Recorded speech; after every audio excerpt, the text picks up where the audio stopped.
2009चं लोकसभेचं इलेक्शन डोळ्यासमोर होतं आणि फक्त मुस्लिम तुष्टीकरणासाठी जी अश्लाघ्य शब्दांचा दुष्प्रचार विश्वपटलावरती तत्कालीन गव्हर्नमेंटने, युपीए गव्हर्नमेंटने आणि त्यांच्या राज्यातील आणि केंद्रीय नेतृत्वाने केला, त्यामध्ये प्रमुख म्हणजे शरद पवार असतील, दिग्विजय सिंग असतील, सुशील कुमार शिंदे, शिवराज पाटील, अहमद पटेल, शकील अहमद, सोनिया गांधी, राहुल गांधी आणि ह्या खटल्याच्या पार्श्वभूमीवर हिंदुत्वाला दहशतवादी ठरवण्याचा नॅरेटिव्ह या खटल्यातून चालवला गेला।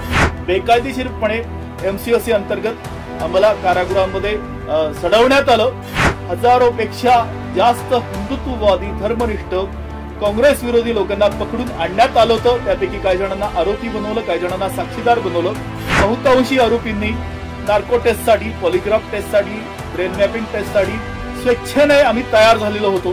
तर मालेगाव विस्फोटासोबतच समझोता ब्लास्ट असेल, हैदराबाद ब्लास्टची केस असेल, किंवा अजमेर शरीफ ब्लास्ट असेल, गुजरात मधला मोडासा असेल, किंवा या खटल्याच्या अगोदर मालेगावमध्ये अजून एक बॉम्बस्फोट झाला होता, तो मालेगाव बॉम्बला 2006 असेल, अशा मुंबई एटीएसच्या व्यतिरिक्त अन्य राज्यातील एटीएस नाही, मध्य प्रदेश असेल, गुजरात असेल, हरियाणा असेल, उत्तर प्रदेश असेल, अशा देशातील चिकार राज्यातील पोलिसांनी आम्हाला अतोनात मारहाण करून बेकायदेशीरपणे आम्हाला तो तपास करण्याच्या नावावरती चौकशी करण्याचा एक फार्स केलेला होता।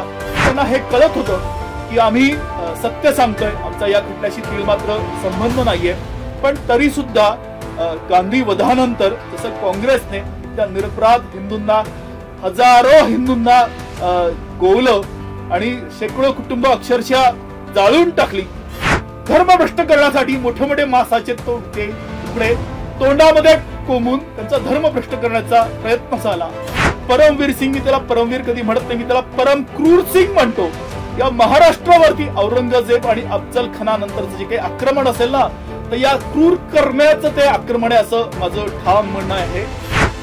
समीरजी, कारागृहात असताना मला आठवते की तुम्ही दैनिक सनातन प्रभातची मागणी केली होती, तर त्यामागची नेमकी पार्श्वभूमी? अन्य वर्तमानपत्रामध्ये आणि दैनिक सनातन प्रभातमध्ये जे काही वार्तांकन असायचं ते पूर्णतः वेगळं असायचं, त्यामुळे त्या वर्तमानपत्राची आम्हाला आमच्या मानसिक स्वास्थ्यासाठी आणि शारीरिक स्वास्थ्यासाठी खूप मोठी आम्हाला मदत झाली। अपवाद फक्त जर काही असेल तर एक सनातन प्रभात दैनिक असेल, सामना वर्तमानपत्र असेल आणि सुदर्शन वाहिनी असे एक चॅनल असेल, पण बहुतांशी बाकीच्या यावत त्या सगळ्या प्रिंट आणि इलेक्ट्रॉनिक मीडियामध्ये आम्ही गुन्हा केलेलाच आहे आणि आमचा अपराध सिद्ध झालेला आहे असं म्हणून आम्हाला कुख्यात ते अतिरेकी आणि दहशतवादी म्हणून प्रसारित करण्यात आलं।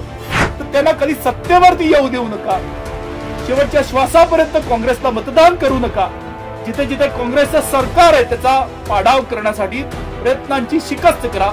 या पवित्र भरतभूला खंडित करण्याचं पाप ज्या काँग्रेसने केलं, प्रत्येक या बॉम्बस्फोटाला जर उत्तरदायी असेल तर यांचं निष्क्रिय, यांच्या यंत्रणा, यांचं गलिच्छ राजकारण, याला सर्व जबाबदार काँग्रेसच आहे।